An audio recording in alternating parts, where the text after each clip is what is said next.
Hindi maiwasang maluha ni Jean Zuniga habang isinasalaysay ang pagkasunog ng kanilang bahay sa Urdaneta City, Pangasinan noong Disyembre.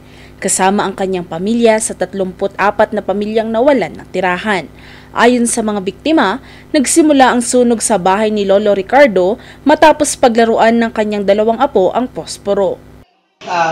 May lagi sigurong posporo. Pinaglaruan nila nung malakas ka, buti nakababago yung dalawang bata.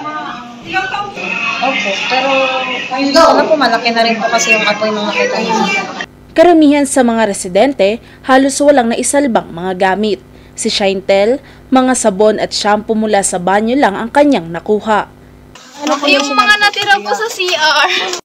Agad namang nagpaabot ng tulong ang Kapitolyo sa pangunguna ni Governor Ramon V. Gico III, katuwang ang First Spouses League of Pangasinan na pinamumunuan ng kanyang may bahay na si First Lady Ma Antuazon Gico.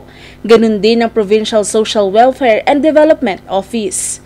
Magpa-process na po yung papers natin, magpa-process na lang po tayo ng kahit konting pagdagdag pa.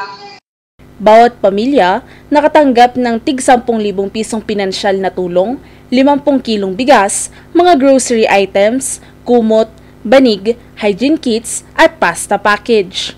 Namahagi rin ng barangay ng tig 3,000 pisong ayuda, 25 kilong bigas, school supplies at tinapay.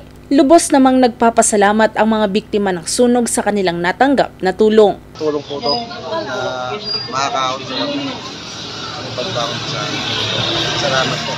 Lalong-lalo na po sa probinsya po ng Pangasinan, kay Mama. At dito po sa puling kapitan po namin ni Kapana si Medora po.